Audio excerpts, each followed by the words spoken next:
Subscribe to my channel and hit the bell icon so you never miss any video from my channel. کہ دشمن سوتا نہیں ہے، وہ غافل نہیں رہتا، وہ فرصت میں کمین میں بیٹھا رہتا ہے اور وار کرتا ہے. جیسے ابھی ہمارے تمام فقہا نے کہا کہ اہل سنت کے مسلمہ مقدسات کی توہین حرام ہے. ایک آدمی جو عالم بھی نہیں ہے، ذاکر ہے، ایک خطیب ہے، اس کی بات کی اتنی اہمیت اور تمام شیعہ علماء فقہا عقلاء کی بات کی کوئی اہمیت ہی نہیں ہے، کوئی ویلیو ہی نہیں ہے، اسے سنا ہی نہیں گیا ہے، سننے کو تیار نہیں ہے. کم از کم ان کے عقلاء کو یہ بات سمجھانی چاہیے کہ بھائی ایک ہم صاحب آپ کے ساتھ ملتے ہیں، ہمارے فقہا کے فتاوی ہیں، تمام فقہا کے فتاوی ہیں. ایت اللہ سستانی حفظہ اللہ نے کہا سنی ہمارے بھائی نہیں، ہماری جان ہے. اس حد تک تمہارے لیے پیغام ہے. ایک بندے کی غلطی، دو کی غلطی، یہ تو نہیں ہو سکتا کہ آپ اس طرح سے پھر آ جائیں. بھائی ڈو مور نہیں ہوگا کہ ہم آپ کے مسلمہ مقدسات کی توہین کوئی بھی نہیں کرتا، ہمارے علماء میں سے کوئی نہیں کرتا. الحمدللہ سب کا فتویٰ ہے جائز نہیں ہے، حرام ہے، گناہ کبیرہ، اس طرح کی باتیں لکھی ہوئی ہیں. لیکن اس سے آگے نہ بڑھو. ڈو مور نہیں ہو سکتا کہ کسی کی گردن پر گھٹنا رکھ لو، اسے سانس نہ لینے دو، دباؤ کے ذریعے چند مظاہرے کر کے. اس سے پہلے بھی بڑے مظاہرے دیکھے گئے ہیں اور ان مظاہروں سے تم کچھ بھی نہیں حاصل کر سکو گے. ہاں فتنہ کرو گے، ملک کو نقصان پہنچاؤ گے، خود کو بھی نقصان پہنچاؤ گے. لہٰذا ہمارے فقہا اور ہمارے علماء اور بزرگان دین نے جو ہمارے لیے خطوط اور لائن معین کیا، ہم اسی میں رہتے ہوئے آگے بڑھیں گے. سنی ہمارے بھائی ہیں، مل کے رہیں گے. آپ کے جذبات کا احساس کرتے ہیں، ہم آپ کا خیال رکھتے ہیں، لہٰذا آپ بھی ہمارے جذبات کا خیال اور احساس رکھیں. آپ بھی اہل بیت دشمنوں کے بارے میں اس طرح کی بات نہ کریں کہ ان کو آپ صحابی بنا دیں اور پھر کہیں جناب اللہ ان کا احترام آپ پر واجب ہو گیا ہے. یہ نہیں ہو سکتا ہے. اور مجھے خوشی ہوئی ہے کہ متحدہ علماء بورڈ کے اجلاس میں بھی ہمارے وہاں جو بزرگان تھے انہوں نے یہی موقف اپنایا ہے. انشاءاللہ مجھے امید ہے کہ ہمارے بزرگوں کی جو رہنمائی ہے، سرپرستی ہے، اس میں ہم سب مل کر انشاءاللہ العزیز اپنی قوم کو اس بحران اور مشکل سے نکال لیں گے اور ہم طاقتور ہو کے آگے بڑھیں گے اور خالق کائنات امام زمانہ کے صدقے ہماری مدد فرمائے گا اور ہم سرخرو ہوں گے. جو واقعہ اس وقت پیش آیا جس کی وجہ سے ملک میں آگ لگ گئی ہے، اس آدمی پر ہم نے پابندی لگوائی تھی.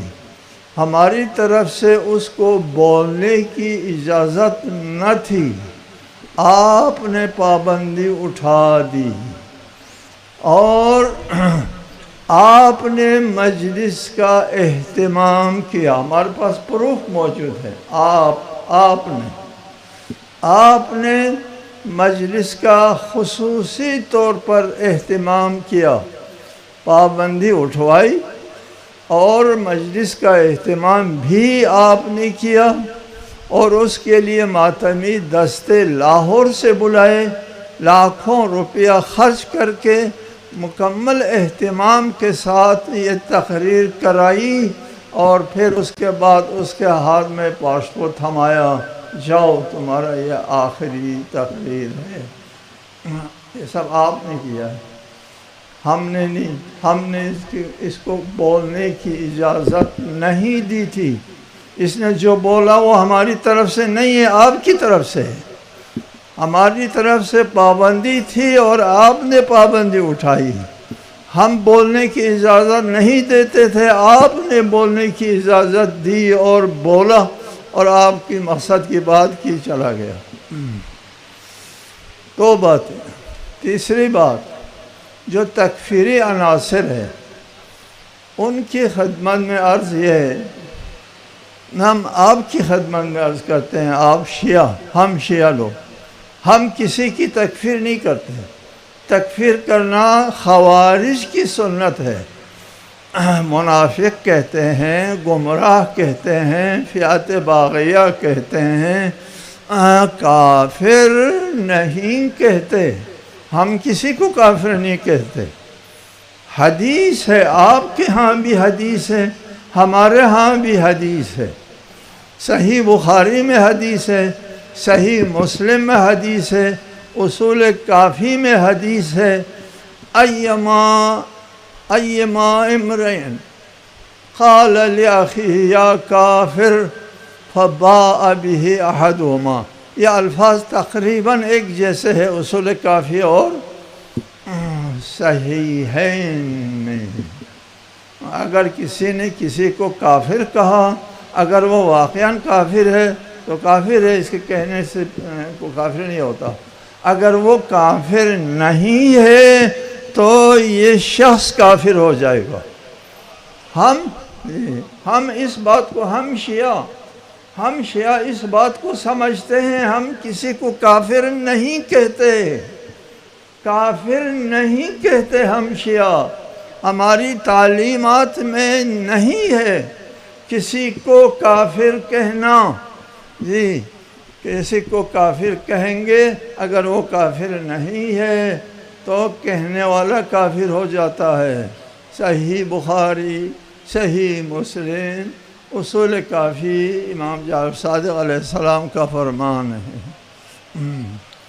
ہم سبحان اللہ، ہم یہ بات تھوڑا سا جھجک کے ساتھ کرتا ہوں، ہم ہر کسی سے بہتر مسلمان ہیں، ہمارا نظریہ توحید بہترین نظریہ توحید ہے، ہم ذات و صفات میں تعدد کے قائل نہیں ہیں، ہم قرآن کو رسول اللہ کا معجزہ سمجھتے ہیں، معجزہ قابل ترمیم و تنسیخ نہیں ہے، قرآن میں کوئی تحریف نہیں ہے، ہم عقائد میں انسان کو خود مختار سمجھتے ہیں، مجبور نہیں سمجھتے۔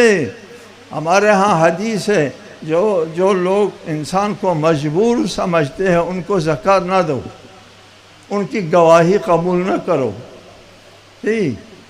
ہم انسان کو مجبور بھی نہیں کہتے، ہم کہتے ہیں مجبور کو قانون نہیں دیا جاتا۔ جامع ترین اسلام کو ہم جو مانتے ہیں وہ جامع ترین اسلام، ہم کافر، ہم کو جو کافر کہتے ہیں ان پر ہم پر ترس آتا ہے، اوہ بیچارہ پہلے اچھا بھی تھا، ہم کو کافر کہہ کر کافر ہو گئے۔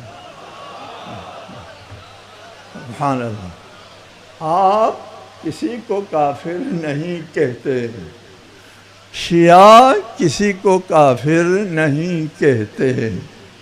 جی ہم بہترین اسلام کے قائل ہیں، ہم ایک اسلامی اخلاق کے قائل ہیں، ہم کسی کو کافر نہیں کہتے۔ بات لمبی نہ ہو جائے، معذرت چاہتا ہوں۔ اللہ تعالیٰ آپ سب کو اپنے حفظ و امان میں رکھیں۔ آپ نے زحمت کی اور مختصر سے مدت میں آپ یہاں تشریف لے آئے، اس کا اجر اللہ تعالیٰ آپ کو دے گا۔ السلام علیکم ورحمۃ اللہ۔